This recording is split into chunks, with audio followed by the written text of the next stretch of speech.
अलीगढ़ में आयोजित मोदी ने जनसभा में बोला, कांग्रेस की सोच माओवादी और कम्युनिस्टवादी है, जिससे न जाने कितने देश बर्बाद हो चुके हैं। प्रधानमंत्री नरेंद्र मोदी सोमवार को अलीगढ़ के नुमाइश मैदान में जनसभा करने पहुंचे। इस दौरान उत्तर प्रदेश के मुख्यमंत्री योगी आदित्यनाथ भी मौजूद थे। वहीं बेसिक शिक्षा मंत्री संदीप सिंह, समाज कल्याण मंत्री असीम अरुण ने भी जनसभा को संबोधित किया। इस कार्यक्रम में राष्ट्रीय लोक दल के कार्यकर्ता भी आए हुए थे। जनसभा को संबोधित करते हुए मोदी ने कहा कि सपा और कांग्रेस के परिवारवाद, भ्रष्टाचार और तुष्टीकरण की फैक्ट्री में जनता ने ताला लगा दिया है। दोनों परिवारों पर ऐसा ताला लगाया कि आज तक चाबी नहीं मिल रही है। अच्छे भविष्य व विकसित भारत की चाबी जनता के पास है। देश को गरीबी से मुक्त करने का समय आ गया है। देश को परिवारवाद की राजनीति से मुक्त करने का भी समय आ गया है। मोदी ने जनता से वोट करने की अपील करते हुए कहा कि देश से बड़ा कुछ नहीं होता है। हमें सारे काम छोड़कर वोट करना चाहिए। उन्होंने कहा, पहले आए दिन आतंकी बम फोड़ते थे, सीरियल ब्लास्ट करते थे, अयोध्या काशी को नहीं छोड़ा। हर बड़े शहर में आए दिन बड़ा धमाका करते थे, लेकिन सीरियल बम ब्लास्ट पर भी फुल स्टॉप लग गया है। इससे शांति मिली, सुरक्षा मिली, जिससे विकास होता है। पहले आए दिन अलीगढ़ में कर्फ्यू लगता था, अशांति थी, दंगे, हत्या, गैंगवार, फिरौती, ये सपा सरकार का ट्रेडमार्क था। यही उनकी पहचान थी। उनकी राजनीति भी इसी से चलती थी। बहन बेटियां निकल नहीं पाती थी। योगी की सरकार में अपराधियों की हिम्मत नहीं है। कांग्रेस, सपा जैसी पार्टियों ने हमेशा तुष्टीकरण की राजनीति की। मुसलमान की राजनीतिक, सामाजिक, आर्थिक उत्थान के लिए कभी कुछ नहीं किया। पसमानदा मुसलमान की तरफ भी कोई ध्यान नहीं दिया। 3 तलाक के जरिए कितनी बेटियों का जीवन तबाह हो गया था। वहीं हमने 3 तलाक का कानून बनाकर उनका जीवन सुरक्षित किया है। हज का कोटा कम होने की वजह से कितनी मारामारी होती थी, उसमें भी रिश्वतखोरी चलती थी। लेकिन मुसलमान भाई बहनों के लिए सऊदी अरब से कहकर हज का कोटा बढ़वाया है। लोगों के हज जाने का सपना अब पूरा हो रहा है। कांग्रेस, सपा जैसी भ्रष्ट पार्टियों ने जनता की कभी परवाह नहीं की। उन्होंने कहा कि पहले पैसे देने पर लोगों को राशन नहीं मिलता था, आज लोगों को मुफ्त राशन मिल रहा है। नरेंद्र मोदी ने कहा कि 10 साल में जो मैंने किया वह ट्रेल है, हमें अभी बहुत काम करना है। लेकिन सपा कांग्रेस वालों को समझ में नहीं आता है कि मोदी क्या दे रहा है। पहले तू मैं की राजनीति होती थी, अब विपक्ष मोदी के साथ कदम भी नहीं मिल पा रहे हैं। उन्होंने कहा, मेरा पल पल जनता और देश के नाम है। विपक्ष निराशा में जी रहा है। ये पूछते हैं कि विकसित भारत की बात क्यों कर रहे हैं, तीसरी अर्थव्यवस्था बनने की बात क्यों कर रहे हैं। यह अपने परिवार और सत्ता के लोग के अलावा कुछ नहीं करते और जनता से छलावा करते रहते हैं। कांग्रेस और इंडी गठबंधन के एक और खतरनाक इरादे के बारे में नरेंद्र मोदी ने बताया। उन्होंने कहा कि इंडी गठबंधन की नजर अब जनता की कमाई और संपत्ति पर है। कांग्रेस के शहजादे का कहना है, उनकी सरकार आए तो कौन कितना कमाता है, किसके पास कितनी प्रॉपर्टी है, किसके पास कितना धन है, किसके पास कितने मकान है, उसकी जांच कराएंगे। कांग्रेस के मैनिफेस्टो में है कि जनता की संपत्ति कब्जे में लेकर सबको बांट देगी। उन्होंने कहा कि हमारी माता बहनों के पास सोना होता है। ये सोना शरीर पर पहनकर प्रभाव पैदा करने के लिए नहीं होता है। महिलाओं के पास सोना कितना भी कम हो, वह स्त्री धन होता है। कानून भी उसकी रक्षा करता है। उनकी नजर कानून बदलकर हमारे माता बहनों की संपत्ति छीनने का खेल खेला जा रहा है। माता बहनों का सोना चुराने का इनका इरादा है। वह सवे करना चाहते हैं जो नौकरी पेशा कर्मचारी है। उन्होंने अपने बच्चों की पढ़ाई के लिए, शादी के लिए जो एफडी, वाहन, जमीन संभाल कर रखी है, किसकी कितनी सैलरी है, उसकी भी जांच होगी। सरकार के नाम पर कब्जा कर आपकी संपत्ति को छीन लेगी और बांटने की बात कह रही है। उन्होंने कहा कि यह कांग्रेस की माओवादी सोच है, ये कम्युनिस्टवादी सोच है। ऐसा करके न जाने कितने देश बर्बाद हो चुके हैं। अब यही नीति कांग्रेस पार्टी और इंडिया गठबंधन लागू करना चाहती है।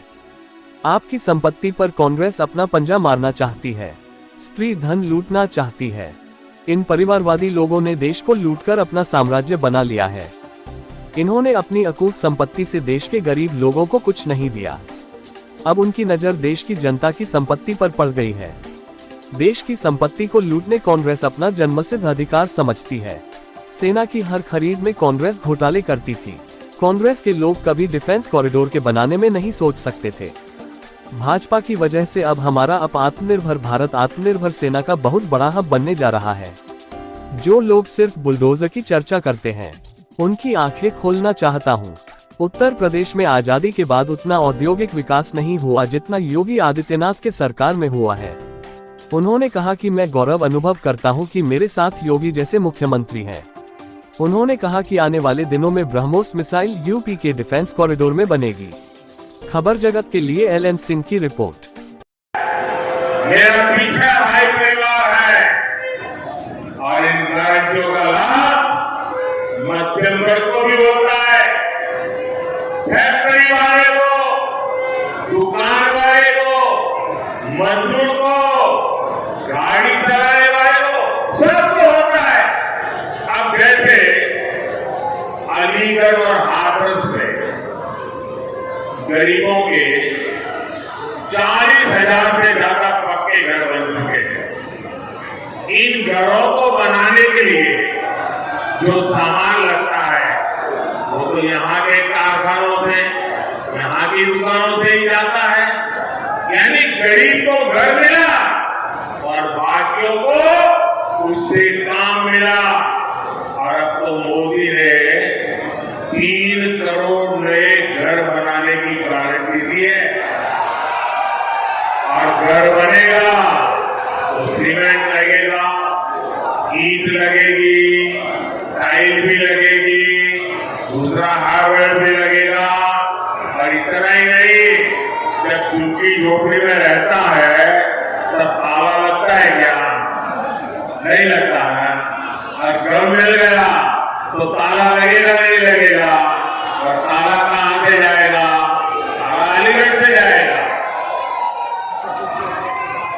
आप कल्पना कीजिए कितने ही गरीबों का जीवन सुधरेगा, कितना कारोबार बढ़ेगा। भाइयों बहनों, इस क्षेत्र को गंगा और यमुना दोनों का आशीर्वाद प्राप्त है। यहाँ खेती, किसानों को ताकत कैसे मिले, गन्ना किसानों की ताकत कैसे बढ़े, इसके लिए भाजपा लगातार काम कर रही है। हमने पीएम किसान सम्मान निधि के तहत अभी तक करीब 3 लाख करोड़ रुपए किसानों के खाते में भेजे हैं। अब हमने सहकारी क्षेत्र में अनाज भंडारण की सबसे बड़ी योजना शुरू की है। बीजेपी ने अपने मैनिफेस्टो में भी कहा है कि हम आलू, टमाटर, प्याज इन किसानों के लिए विशेष स्टोरेज क्लस्टर बनाएंगे। इसका बहुत अधिक लाभ अलीगढ़ और हाथरस के किसानों को होगा। साथियों, ये क्षेत्र व्रत की देहरी है, 84 कोस परिक्रमा की धरती है। यहाँ खैरेश्वर महादेव और 9 देवी सिद्धपीठ जैसे आस्था स्थल है। यहाँ तीर्थ यात्रा और पर्यटन के लिए अद्भुत संभावनाएं हैं। और इस धरती ने कल्याण सिंह जी, बाबूजी जिनको हम कहते थे, अशोक सिंघल जी, ऐसे नर रत्नों को देश को दिया है। ये हम सभी के लिए कितने गर्व की बात है कि 500 साल बाद भव्य राम मंदिर हम देख रहे हैं।